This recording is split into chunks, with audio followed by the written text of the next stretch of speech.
Visus sveikinu čia, ant jūros kranto. Viena nida, viena naktis Nidoje. 2026. Sveiki atvykę. I've seen the deepest darkness and wrestled with gods. Ride the noble harness, raining cats and dogs. I stand before my maker, like Moses on the hill. My Guinness record baker, I your will. Na ką, sveiki gyvi, tradiciškai sveikinu su jumis, bet šiandieną tokia nerealiai įdomi diena, viena naktis Maskvoje, atsiprašau, gerbiamas Tapinai, viena naktis Nidoje, ar nežinau, ar Kremliuje. Blemba, dabar net ir pasimečiau. Kokia naktis rugpjūčio 8 dieną buvo Nidoje.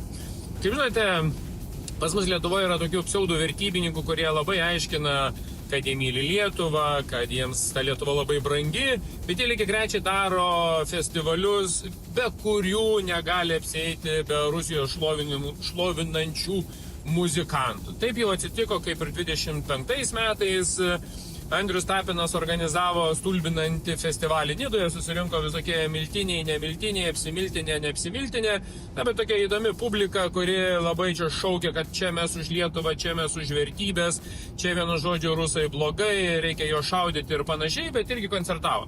Kas galvojate atsitiko šiais metais? Jau pasirodo Andrius Tapinas į savo renginį Viena naktis Nidoje, kurio be kitų, kurie ten koncertavo, didžėjavo ir panašiai, dalyvavo tokia grupė Army of Lovers. Atrodo gražus angliškas pavadinimas, pasivadintas angliškai, nieko kažkokio ten įtartino nėra ir panašiai. Bet ką jūs manot, šita grupė 2016 metais Maskvoje kuo puikiausiai dalyvavo pačiam šustriausiam koncerte, pačiam šustriausiam renginį. Realiai jie prisidėjo prie Putino šlovinimo, nes, žinote, tie, kurie sako koncertuoja Maskvoje arba palaiko rusišką muziką ir panašiai, tai jie realiai šlovina Kremlių, šlovina Putiną. Čia buvo tokių kartais keletą tokių pseudo Seimo narių, kurie net siūlė taikyti sankcijas, riboti rusiško atlikėjų atvykimą į Lietuvą, koncertavę ir panašiai.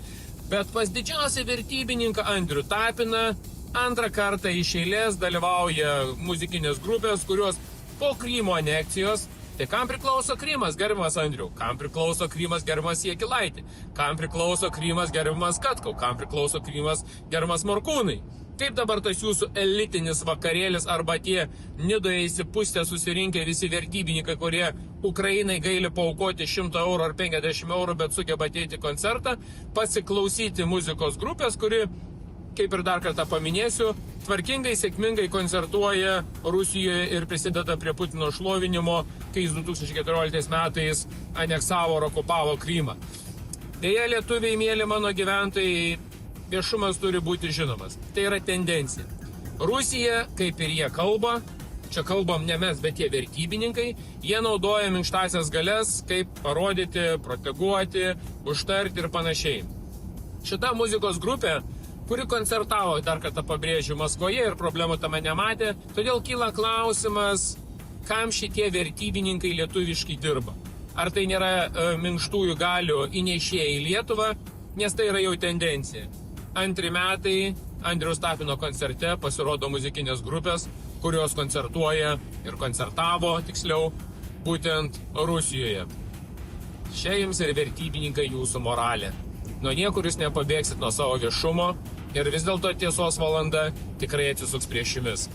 Gerą sekmadienį, gerą poilsio, dalinkime šito video ir parodykime, kokie jų yra tikrieji veidai ir kokie moralės nuostatomis jie vadovaujasi savo gyvenime.